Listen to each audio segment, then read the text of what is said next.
in case anybody watching is wondering, Sarah is a dork, and it's okay. So I was just making fishy faces into the camera before we started. I'm gonna start dancing as well. Yes, our music is dancing. Yeah. How is everyone doing today? Good. Pretty good. Doing. All right. Before we get started on today's topic, does anybody have anything to share? Life, liberty, the pursuit Any of wins happiness. of the weekend or whatever's happened, what's good. What you got, Carol? I just got 2 packages at my door from my company. And I don't know 2, but one of them is the new Vivix Plus, which gives you 8 years of youth. In other words, your cells are 8 years younger, proven and Great. tested. I'm so excited to open it. Yes. Well, and if anyone wants to hear about it, they should talk to Carol. And I know that they unveiled that a little bit at your Nashville conference, right? Yes, but it's not open for order until August 17th. But I got mine today, well, Carol, you're going to have to do an unboxing video. I am going to. Yes. Yeah. Definitely. Unboxing Lovely, videos really, really do well on social media. They do. Well, I'm going to do it. All right. Well, I'm going to look for that unboxing video. Yeah. My good news, I guess, would be that all 3 of you are tagged in something on LinkedIn. You should go check that out and do the thing I'm asking you to do. I would appreciate your support. But my dissertation proposal was approved, which means I can start my research. Nice. And so therefore, there is a screening survey that I need like 200 people to fill out. Wow. Wow. So I would appreciate if you guys could fill it out and share it. That would be amazing. Well, of course we'll support you, Sarah. So, Yeah, sure. and if anybody watches this and wants to fill out a random survey, you can do that too. So, Dom, what do you have? Anything exciting to talk about? No, not really. The weather's been very poor. And that Weather. really, it does drag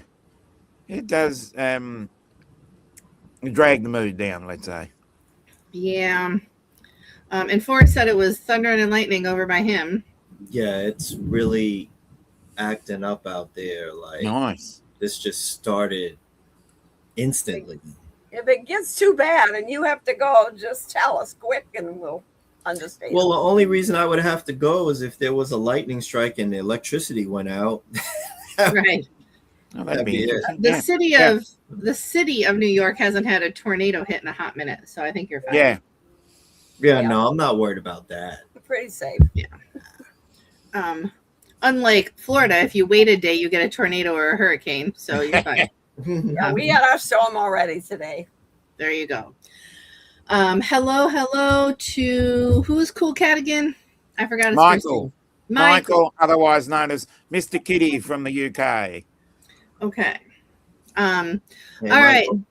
Hey, Michael. All right, Dom, introduce our topic for today, and then we'll start talking about it.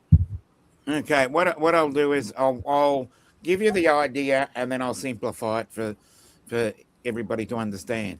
When manufacturers offer warranties, what's the equivalent for solopreneurs, as in your sole traded people? Is a service level agreement or an SLA our warranty? And what exactly should clients expect when things go wrong? So I'll simplify it just a little bit for people out there. Products come with warranties, but when you're selling a service, what's your warranty to the customer when something goes wrong? So discuss. Discuss.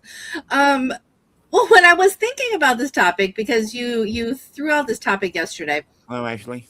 Or the other day. And the first thing that came to my mind is the fact that in some ways I do piecework for people. So I'm creating manuals and procedures and processes. And I've had people cancel like partway through. And one of my guarantees is I will give you, even if it's partially done, I'll give you what I've already created because it's yours. And it would give you a starting point. And I've had people appreciate that, right? Like they've run out of money. They can't do it right now. but I don't leave them hanging and having to hire somebody to do everything from the beginning again. It's a starting point. So it's like one weird guarantee I have. I don't know. What do you guys think?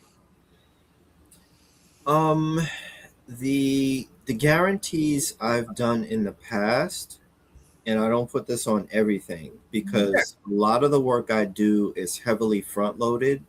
So when we start, you get a bunch. But the guarantees I've given in the past have usually revolved around challenges, short term things like the 5-day challenge, that sort of thing.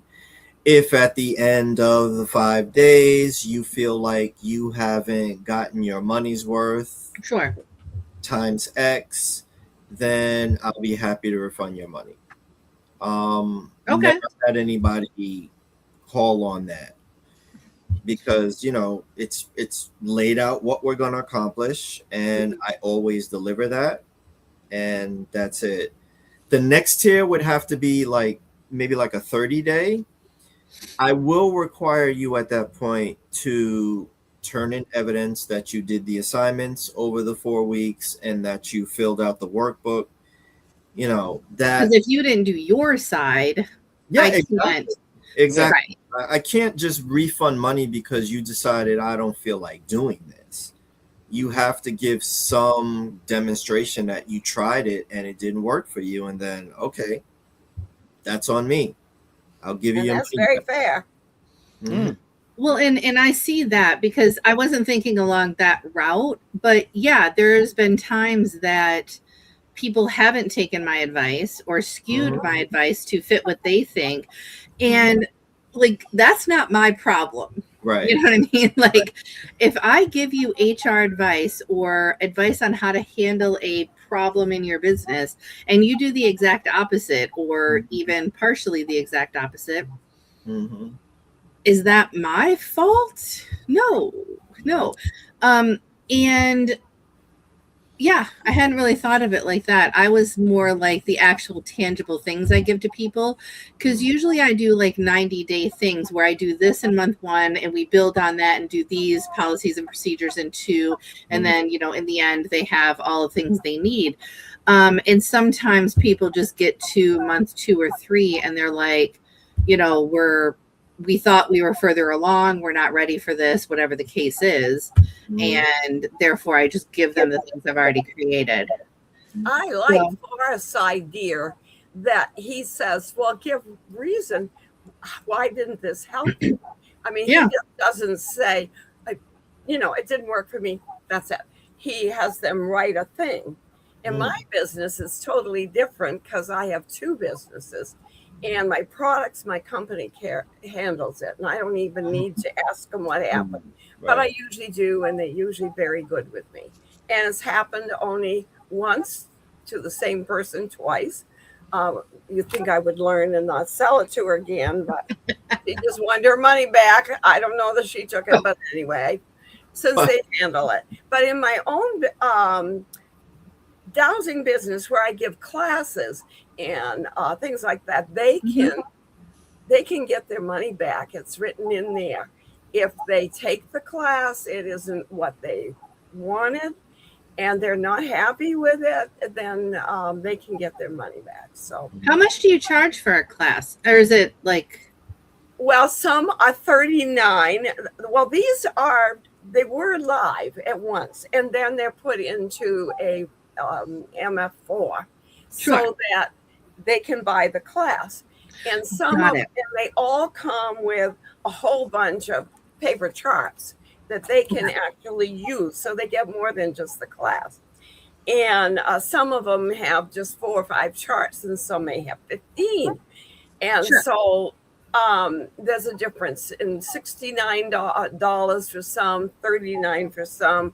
Some of the newer ones that I've been putting out, like determine your allergies and what do we now do about it, and can we douse our allergies so that we know, and which can be done. And I have all the charts for household allergies versus environmental allergies versus fabric and lotions, and I mean just everything you can You'd be surprised what people are allergic to. I can only imagine. Some of those are more. And then I did one that was three in a row. And so that was 119. And so Okay. It varies. So people should reach out to you. Yeah, how long it is. But Okay. I send a letter and explain the whole thing, and then they sign up online. Okay. All right. And so, Dom, how does guarantees work with drones? I'm imagining if you slam into somebody's window, it's your fault. Yeah. I'm being silly with that.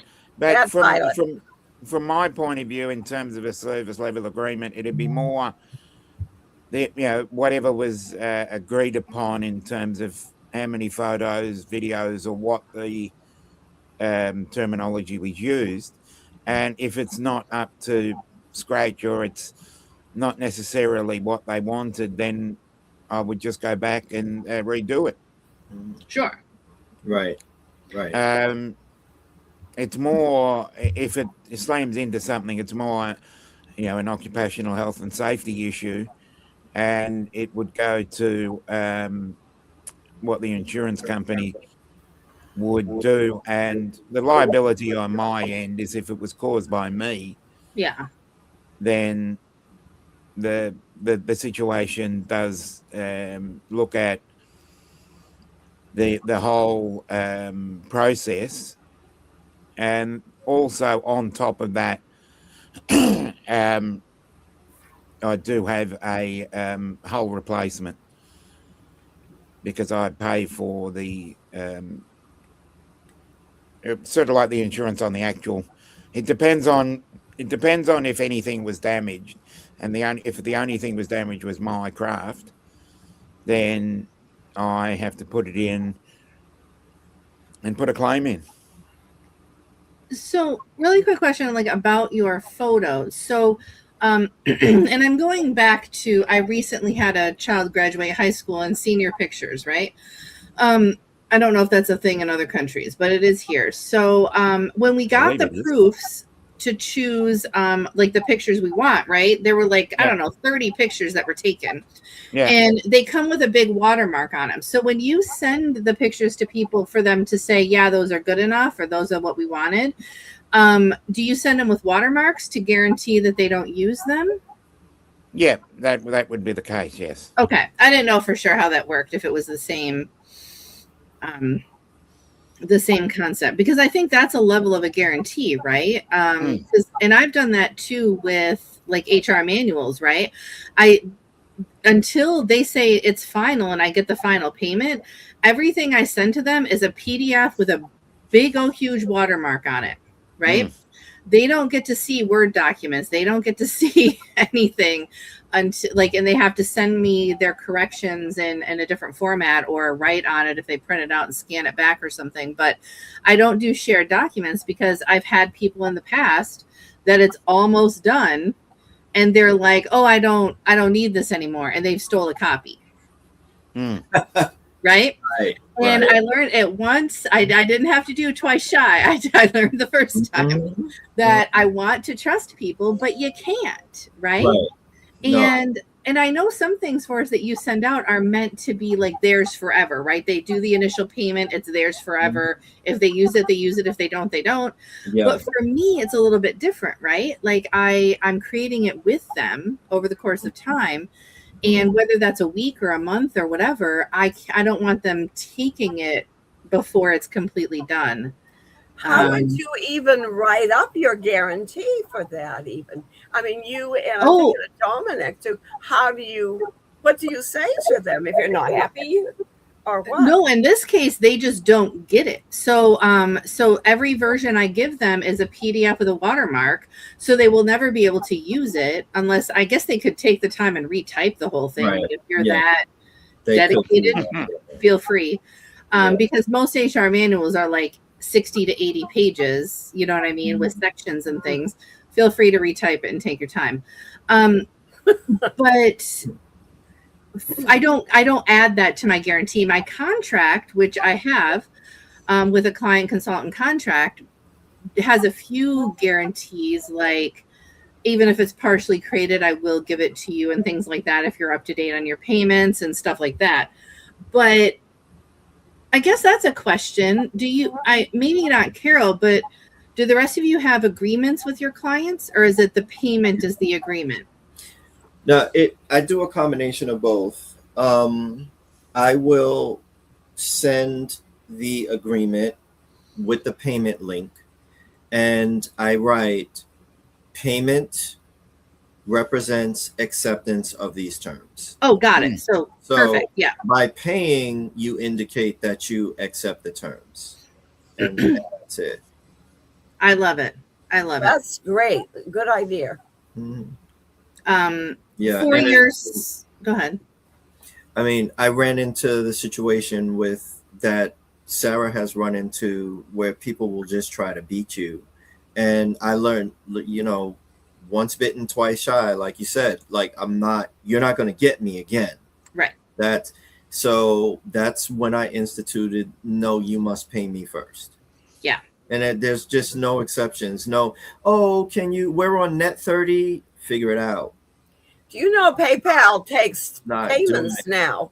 They will work out payments. PayPal. I mean, I had someone do this, so you don't have to worry about it. Yeah, I don't the money, and they collect. You know what we used to say when I was in sales? Oh, you want payments? Put on your credit card. Pay it off with them. Yeah. Well, they can do it with PayPal too. And you don't have to worry about it. Yeah, I don't want your payment situation to be my problem. Now, right. I do have some higher level courses where I understand payments are part of the deal. But again, the work is going to be done as the payments come in. I'm not going to just drop the whole thing on you. And I don't start until I get that first payment. So like my 90-day thing is $4,500, right? Mm-hmm. For like, that's a process. Right. But I let people pay in 3 increments because I get, especially if you're a super small business starting out, you may not just have $4,500 sitting somewhere. Right. That's fine. I get it. But also I don't start working until the first payment comes in. Yeah, definitely. And if your second payment is late, then I pause, and I will tell you I'm pausing until your second payment comes in. Yeah. And it's like, I've had some people be like, but I get paid Friday. Well, then I'm not working this week. I'll wait till Friday. Right. I'll wait till Friday. Yeah. And that's not me being a witch, right? It's me being good business. You can't go into Walmart and say, can I have my groceries now and I'll pay for them on Friday? Right. Or what's the Popeye thing? A burger now for something on Friday? Yeah, right. I'll gladly pay you on Tuesday for a hamburger today. Yeah, that's it. I know. Yeah, right. Yeah. Right. It doesn't work. Yeah. Right? So yeah, I think this is all maybe about like protecting your business, right? You have to, and it goes to cash flow. You cannot run a successful business when receivables are floating out there in the breeze. Like there are some people out there right now who are like waiting on tens of thousands of dollars. No. Receivables, most of which they will never ever see. And after I had that experience with the development right near me, I said, never again. You're going to pay me up front, and when I get paid, then you'll get the service. And for me, they don't get in the class unless it's paid. Yeah, right. Yep. Yeah. And that's a definition of a guarantee, right? Like, you get the class if I get payment. It's simple as that. And I think a lot of solopreneurs don't view it like that, right? They're like, well, it's hard for me to, like, I'm building my business and they're building their business. I should be nice. Go ahead, Forrest. You have thoughts on that? I do. Yes.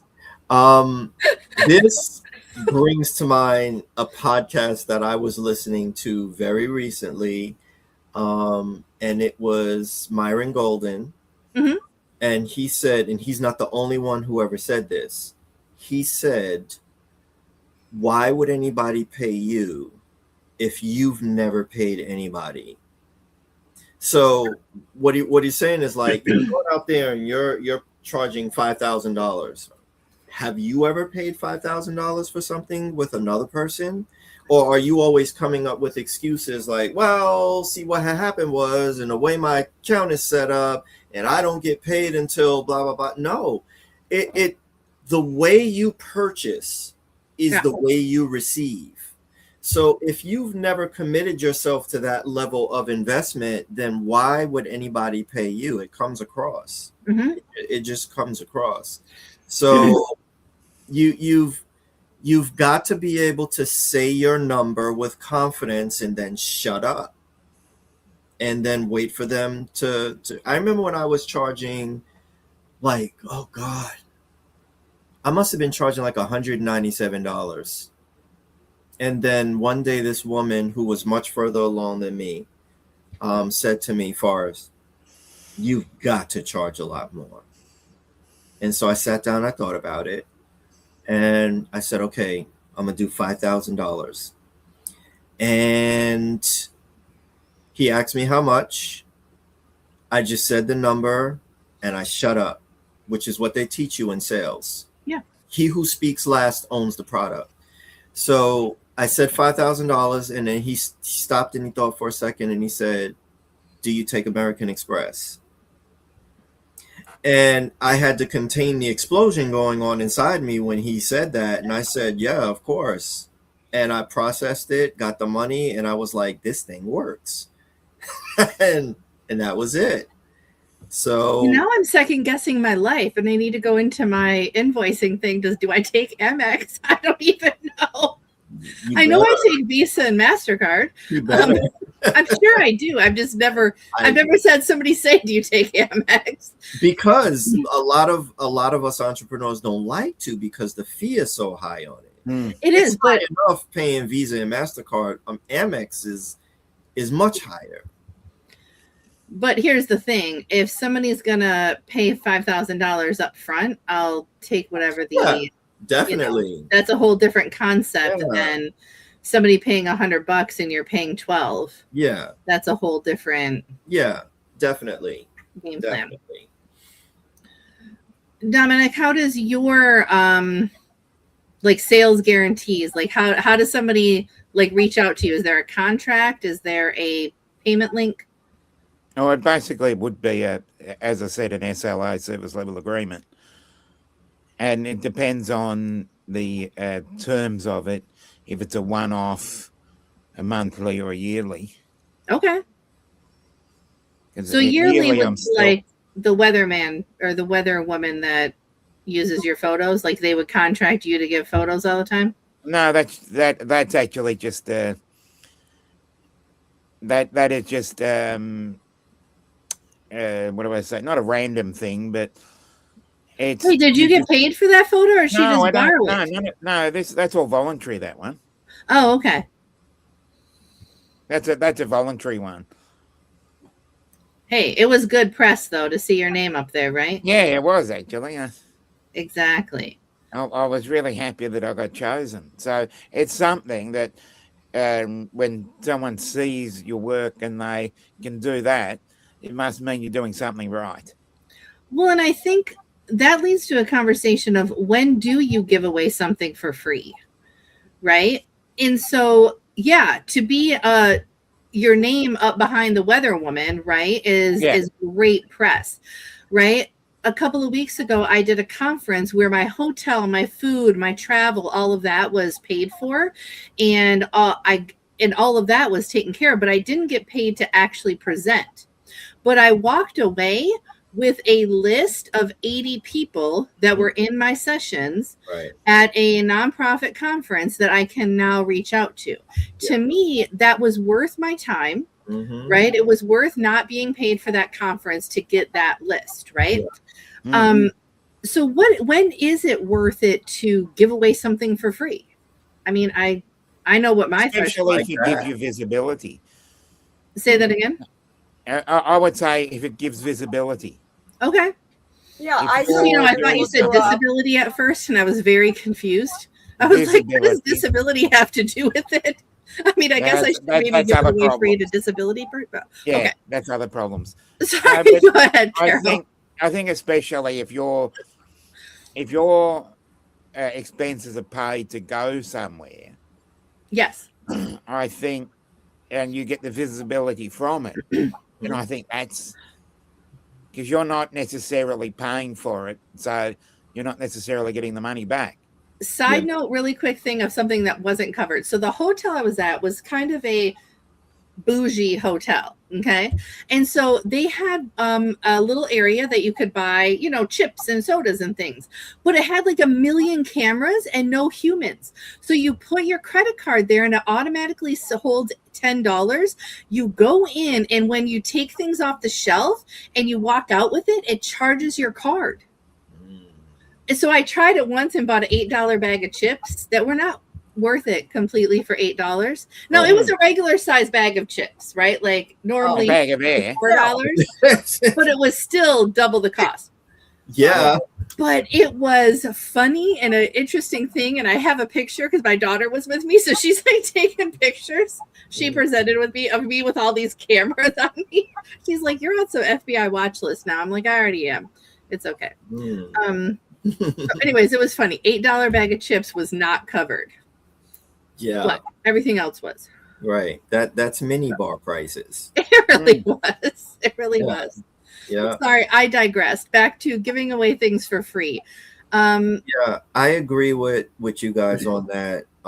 If it gives you visibility, by all means. If it gives you access, like in Sarah's case, by all means, because what you're getting is 80 different contacts that you would otherwise not have had.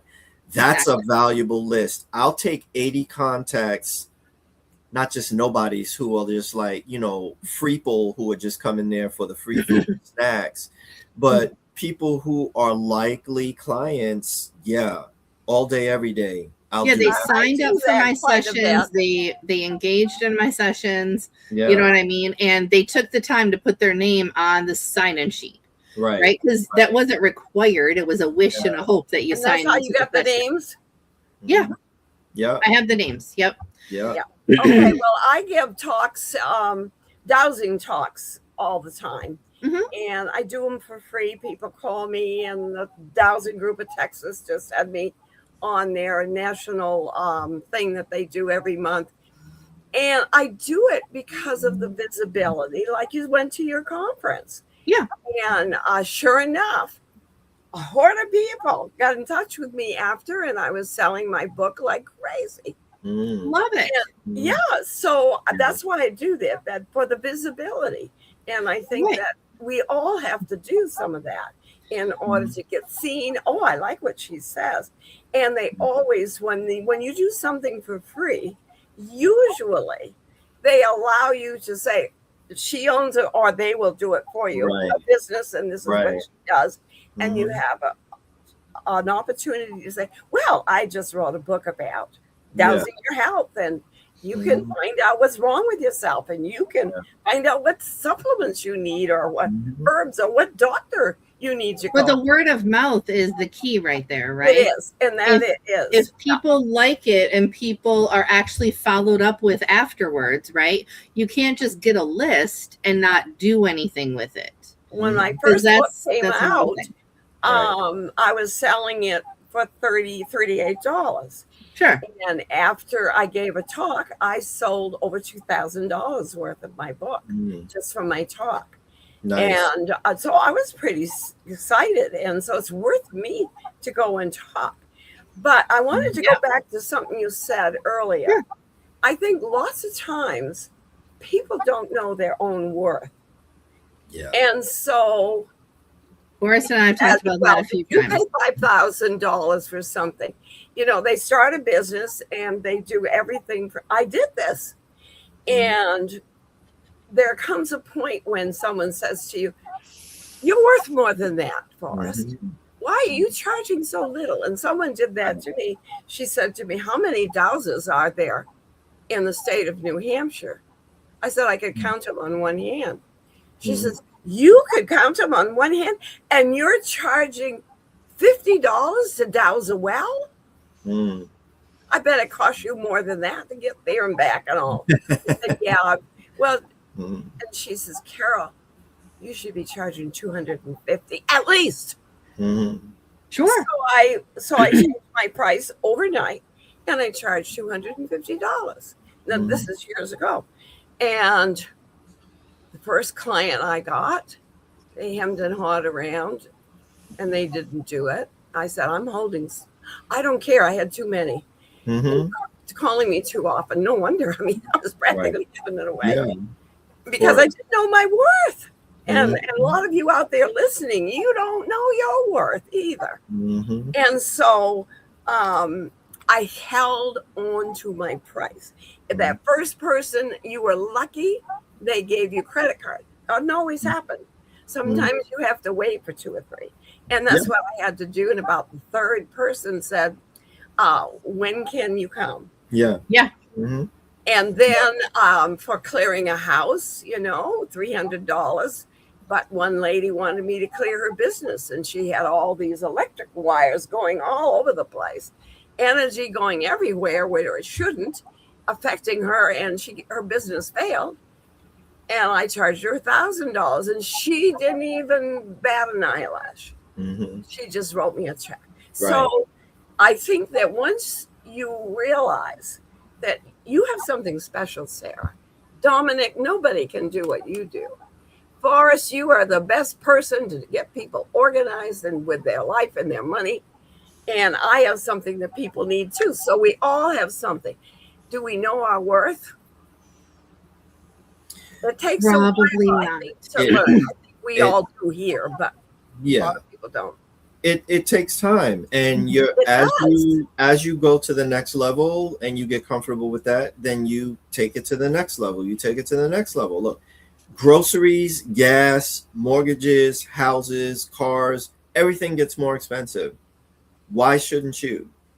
Why shouldn't you? Your worth has to keep pace with the climate, with the economic climate. So why not? And like Sarah said, we've had this conversation. We have. Most definitely have had this conversation. And there's also there's a perception attached to the price you charge as well. Because if somebody says, well, I'll help your business make money for $500. I'm going to do it up and down, sideways, back and forth, whatever, all the things. And you go to another person and that person says $5,000. Then that's going to make you go, huh. What are they really if this first guy was any good? Yeah, right. What are they really going to do for $500? Like, if they're only charging $500, how much could they really be worth? So you have to balance out your pricing with perception, and that's a real thing, unless you're dealing with a commodity like, oh, I'm selling nails or I'm selling potato chips, Like with my products. whoever's people are price shopping. I've dealt with both, where I was in a dealership selling the same car that another dealership was selling, and they will drive all the way out to the next county to save $100 on the car. It's insane. Like, I gotta save that $100. I don't care. That happened to me once, and I knew they had the same car just across the river. So I said to the dealer, I could just cross the river, and I'm sure I could get a better deal. Oh my God, he took off about $2,000 more. Yeah, because they know once you leave the dealership, you're probably not coming back. You're not coming back. Because even if you don't right, get the price someplace else, your shame will not allow you to walk back into that dealership. So they would rather do what they have to do to win that sale right then and there. True. So I went in and test drove a 4-door Jeep. I have a 2-door Jeep, and I went in and tested a 4-door, and just to see, I hadn't been in one, in a while, and I got on a phone list that I will regret to the day I die. Like a solid year later, I'm still getting text messages. You want a Jeep? It's like, no, I regret giving you my phone number right now. Like I regret it. So so Dominic, how many drone people are in Melbourne? Like, do you have a drone community in Melbourne, or are you like the person you know? And I mean professional, not random kids going in the park. Well, I would say there are easily, well, I've noticed easily probably 40 or 50. Okay. But most of those would be more in the the higher level commercial construction area. Oh, got it. Rather than just the photography, travel and tourism area. Mm-hmm. I know of several of them that do more of the power line inspections and all the really serious stuff. I didn't even think about that. Power line inspection. Yeah, power line inspections, yes. That makes sense. Yeah. So I mean, it's got to be safer than sending people up there. What? Yeah, oh, definitely. I can share a lot of information about that one. But, so, your specialism is the touristy thing? mine is videography for real estate agents. Okay, That's real. That's something that the storytelling of a property. That's more where I lie, because I feel that I'm a little bit more interested in that. Sure. Right. There are, as I said, you can go further up and up and up the levels and do that sort of thing, but it doesn't fill me with excitement. Yeah. Can I ask Dominic a question that's kind of not related, but he question. Oh, okay. Question without notice. I was just. Have you been to without noticing? Have you been to Cooper Pedy, the underground city in Australia? No, because it's Cooper Pedy is probably 10, maybe 15 hours away. Oh, that far? It's in southern Australia. It's in South Australia. It's in the No interior way you of could South Australia. drone anything over that, but I was reading about it. I don't believe you are allowed. One, because it's a commercial infrastructure, and it might be a little bit too close to a certain restricted area, which I will not mention. I'm shocked at how many people live there, though. I don't even know if I've ever heard of it. Area. Okay, Sarah, it's COOBER space PEDY. It's 2 words. Okay, I'll look it up. Like 100,000 people live in this city. Yeah, it's all underground. Because it's a mining town, and they mine opals. You have to have specific licenses, and you need specific permissions to do anything with mining and infrastructure. I don't think opals are worth making people live underground. I think they want to. I mean, it looks fascinating. Like diamonds aren't worth what we put people through. Like, I don't understand. Like, why are we making people live underground for opals? I don't even think I've ever. I have never owned an opal. You better go look at the city first. I would love to know what is the practicality of having an underground city because they're mining. Well, I'll give you the one main topic of that is during the summer, it's well over 110, 115 degrees for the best part of 6 months. Okay. So there's your first issue. Gotcha. That is a very interesting question without notice, and I was just about to ask the question without notice as well, because we're getting to the end of the show, and I think it's always good to throw the question without notice. Okay. As well. Yeah, I just was curious. Thank you. I'm gonna look it up. I'm gonna do some research on that. I know you are. 100,000 people under mile.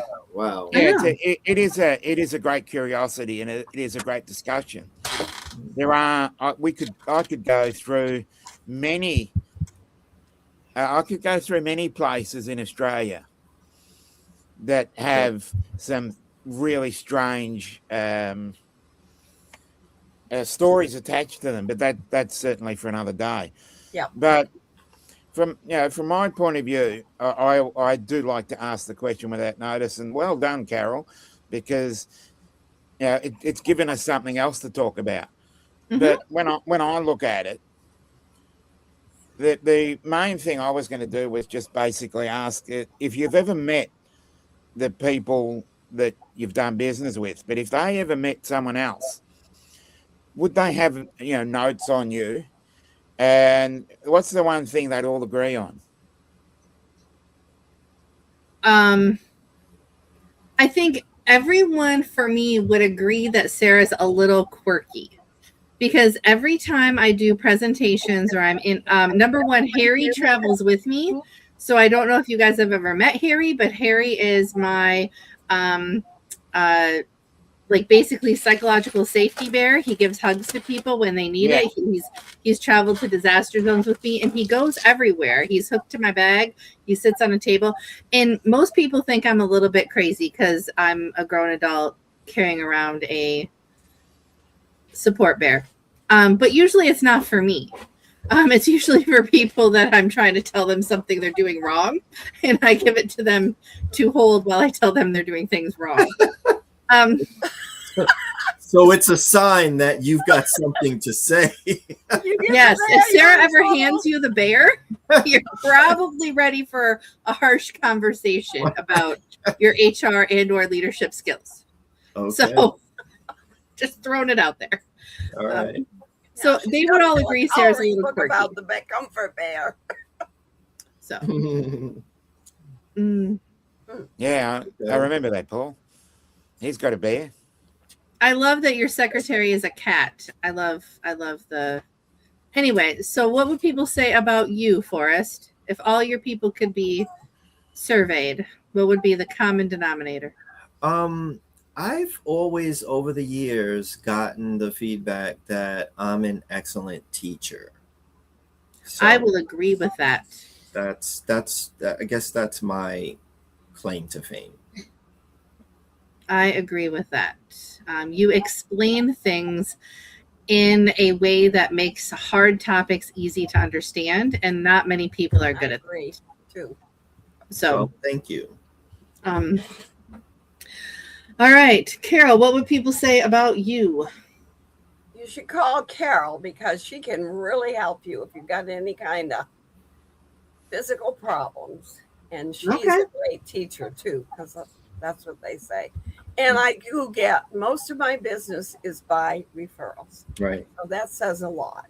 Mm-hmm. Yeah. That is true. People that I have contacted myself would be a small group, but the people in my group are large because they talk. Mm-hmm. Yeah. And I love it. They bring their daughters and their parents and their husband. Yeah. Beautiful. Okay.